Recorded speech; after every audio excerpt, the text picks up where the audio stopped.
जीतने वालों को मेरा सलाम, क्योंकि एक दिन हर कोई जीतेगा।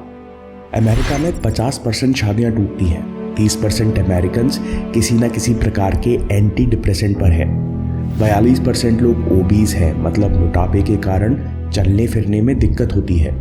ताई लोपेज कहते हैं कि यूएसए में बहुत लोग नार्सिसिस्टिक हैं।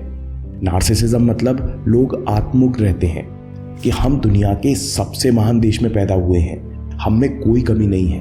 जब समाज इस तरह का बर्ताव करता है तब लोग अपनी कमियों और गलतियों पर पर्दा डालते हैं और परेशानियों के लिए दूसरों को गलत ठहराते हैं। खैर, अब ये ट्रेंड दुनिया भर में फैलता जा रहा है। आप पूछ सकते हो कि भाई सेल्फ इम्प्रूवमेंट के वीडियो में सोशल कमेंट्री क्यों? क्योंकि जब लोग नार्सिसिस्टिक होते हैं वो ये भी कहने लगते हैं कि आप जो चाहे वो कर सकते हो, कोई कुछ भी कर सकता है, जो कि सच नहीं है, क्योंकि आप सक्सेस की बायोलॉजी को नकार रहे हो। इसका मतलब ये है कि आप ये गलत अजम्पशन बना रहे हो कि हम सब एक धरातल यानी एक बेस लेवल पर खड़े हैं। अगर आप अपने दिमाग को बदलाव के लिए रिवायर करना चाहते हो तो इस बात को समझो कि बायोलॉजी इज रुथलेस। जो इंसान पिछले कई महीनों से डिसिप्लिन्ड है, जो व्यक्ति सालों से मेहनत करता आ रहा है, वो अपने शरीर और मन को बेहतर इस्तेमाल कर सकता है। वो आपसे आसानी से अपने काम पर कंसंट्रेट कर सकता है। वो आपसे आसानी से नए आइडिया सोच सकता है और आपसे आसानी से बार बार सही निर्णय ले सकता है। अब इंटरनेट के आने से इस विषय पर बहुत चर्चा है, बहुत किताबें भी हैं, लेकिन आज से 20 साल पहले डॉक्टर रॉबर्ट आर्नो ने किताब लिखी थी, द बायोलॉजी ऑफ सक्सेस। वे ऐसे कई फैक्टर्स और आदतों की चर्चा करते हैं जिनके द्वारा आप अपने शरीर और दिमाग को सफलता के लिए तैयार कर सकते हैं। जैसे वे किताब में कहते हैं कि पहला ऐसे माना जाता था, all high achievers exhibit an elevated level of mental activity. सफल लोग ज़्यादा मेंटली एक्टिव रहते हैं, इनके पास खर्च करने के लिए ज़्यादा मेंटल एनर्जी होती है, जिस कारण ये लोग दूसरों से ज़्यादा देर एक जगह दिमाग लगाए रह सकते हैं, जल्दी हार नहीं मानते और ज़्यादा मेहनत कर सकते हैं। तो सवाल यह है कि कुछ लोगों के पास दूसरों से अधिक मेंटल एनर्जी क्यों होती है?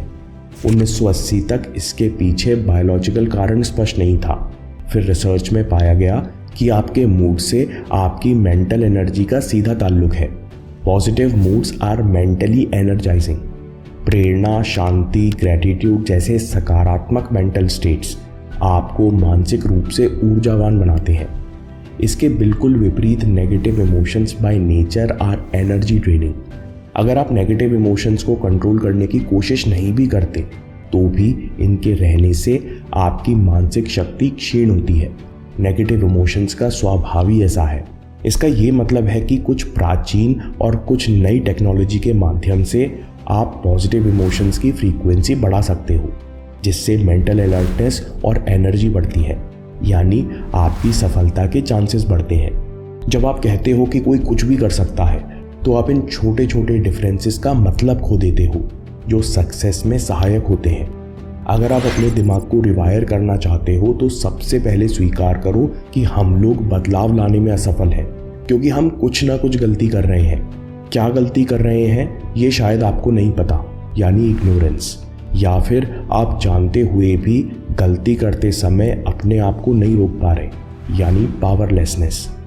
या खुद को कंट्रोल कैसे करें, कैसे अपने शरीर और दिमाग को सही आदेश दें, ये हमको नहीं आता, यानी इग्नोरेंस एंड पावरलेसनेस। ये डिस्टिंक्शन बहुत ज़रूरी है।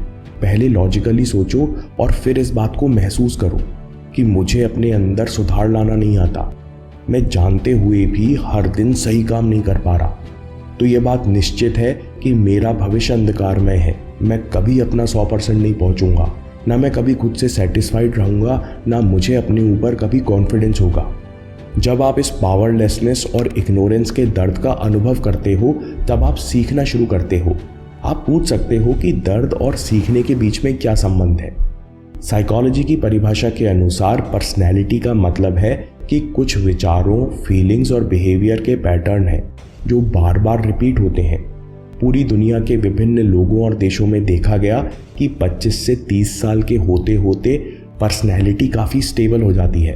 आपकी आइडेंटिटी यानी सबकॉन्शियस में बैठे बिलीफ सिस्टम सीमेंट की तरह सेट हो जाते हैं। यानी आप मान लेते हो कि हम ये कर सकते हैं, ये हम नहीं कर सकते। अब ये बात साइकोलॉजिस्ट स्वीकारते हैं कि 30 साल के बाद लोगों के लिए बदलना बहुत कठिन हो जाता है। इसका ये मतलब नहीं है कि लोग सीखना बंद कर देते हैं। लोग सीखते हैं, लेकिन तब जब जीवन में बड़ा ट्रॉमा या दुख आता है।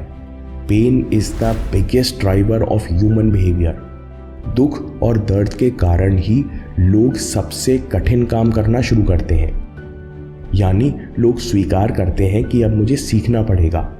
एक बहुत ज़रूरी बात, हम केवल सीखना शुरू करने के लिए पावरलेसनेस और इग्नोरेंस के दर्द का इस्तेमाल करेंगे। इसके अलावा शेम, गिल्ट, नफरत और जलन से हमें कोई मतलब नहीं है। दूसरी बात ये समझो कि आप जो भी बार बार करते हो वो दूसरी बार करना आसान हो जाता है। जो आप दूसरी बार करते हो वो तीसरी बार करना और आसान हो जाता है। रेपिटेशन किसी भी बिलीफ सिस्टम को बहुत ताकतवर बना सकता है।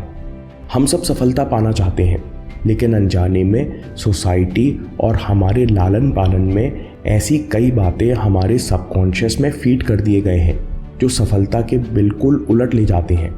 जैसे माना जाता है कि अमीर आदमी लालची होते हैं, सक्सेस का नशा दिमाग पर चढ़ जाता है, जब पैसा आता है तो परिवार टूट जाता है। सफलता के लिए बहुत मेहनत करनी पड़ती है और मेहनत में दर्द होता है।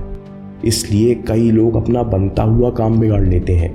अच्छी तैयारी चल रही होती है, लेकिन जैसे ही एग्ज़ाम पास में आते हैं लोग किसी और चक्कर में पड़ जाते हैं, क्योंकि आप आखिर में करोगे वही जो बिलीफ सिस्टम सबकॉन्शियस में सेट होंगे। तो बिलीफ सिस्टम कैसे बदलें? रिपीटिशन से ताकतवर है कॉन्शियस रिपीटिशन। जो भी बिलीफ सिस्टम आप अपनाना चाहते हो उसे कई तरह से बार बार अपने अंदर रिपीट करो। जितने भी लोग बड़ी असफलता के बाद सफल हुए हैं उन्होंने रेपिटेशन से अपनी आइडेंटिटी बदली है। जो भी आप हासिल करना चाहते हो उसके पीछे क्या बिलीफ सिस्टम होगा उसे लिखो और बार बार दोहराओ, विजुलाइज करो और एक्शन में लेकर आओ। हम आने वाले वीडियोस में बायोलॉजी ऑफ सक्सेस और रिवायर बुक पर वीडियो देखेंगे। समरी में सबसे पहले ये जान लो कि बायोलॉजी इज रुथलेस। हमारी बायोलॉजी केवल सर्वाइवल और रिप्रोडक्शन को सपोर्ट करती है। इसके अलावा जो भी अन्य फैक्टर्स पर काम करेगा उसको लाभ मिलेगा। आप सच में सीखना यानी अपना दिमाग रिवायर करना तब शुरू करते हो जब आप दर्द महसूस करते हो। अपनी कमियों पर पर्दा डालना बंद करो और इस बात को लॉजिकली समझो कि आपको खुद में बदलाव लाना नहीं आता। या तो आपको नहीं पता कि आप क्या गलती कर रहे हो, या आप जानते हुए भी गलती करते समय खुद को रोक नहीं पा रहे, या फिर दोनों बातें हैं। फिर इस दर्द को इमोशनली महसूस करो कि बिना हर दिन 100% दिए मैं कभी अपनी काबिलियत के साथ न्याय नहीं कर पाऊंगा। मुझे हमेशा अधूरापन महसूस होता रहेगा कि मैं बेहतर जॉब कर सकता था, मैं बेहतर कॉलेज में पढ़ सकता था। मुझे हमेशा अपने आप से शिकायत रहेगी और हमेशा अपने ऊपर डाउट बना रहेगा। ये सब इसलिए होगा कि मुझे बदलना नहीं आता। इस इग्नोरेंस और पावरलेसनेस के दर्द को महसूस करो, तभी आपका ईगो झुकता है और आप सीखना शुरू करते हो। अगला पॉइंट है रेपिटेशन से ताकतवर है कॉन्शियस रेपिटेशन। हमारे सबकॉन्शियस में जो बिलीफ सिस्टम बैठे हैं उनमें से कुछ आपको सफलता पाने से रोकेंगे। इसलिए जो भी आप हासिल करना चाहते हो उसके पीछे क्या बिलीफ सिस्टम होगा उसे लिखो, बार बार दोहराओ, विजुलाइज करो और एक्शन में लेकर आओ। डेविड गॉगिन्स ने अकाउंटेबिलिटी मिरर में इन दोनों स्टेप्स का उपयोग किया। इस वीडियो में आपको कुछ और प्रैक्टिकल टिप्स मिलेंगी, लेकिन उससे ज़रूरी है कि जॉर्डन साहब का वीडियो जिसमें हमने देखा कि खुद को बदलने के लिए खुद से नेगोशिएशन करना सीखना बहुत ज़रूरी है, क्योंकि आप खुद ही अपने बॉस हो और खुद ही अपने एम्प्लॉय हो। मतलब आप खुद को नौकरी से निकाल नहीं सकते। ये दोनों वीडियो आपके बहुत काम आएंगे। अभी देखिए या बाद के लिए सेव कर लीजिए, क्योंकि आपके समय से कोई वीडियो, कोई ऐप, कोई न्यूज़ कीमती नहीं है। मैं काम के किस्से लाता रहूँगा। हिम्मत, हरकत, होशियारी, हम जीतेंगे।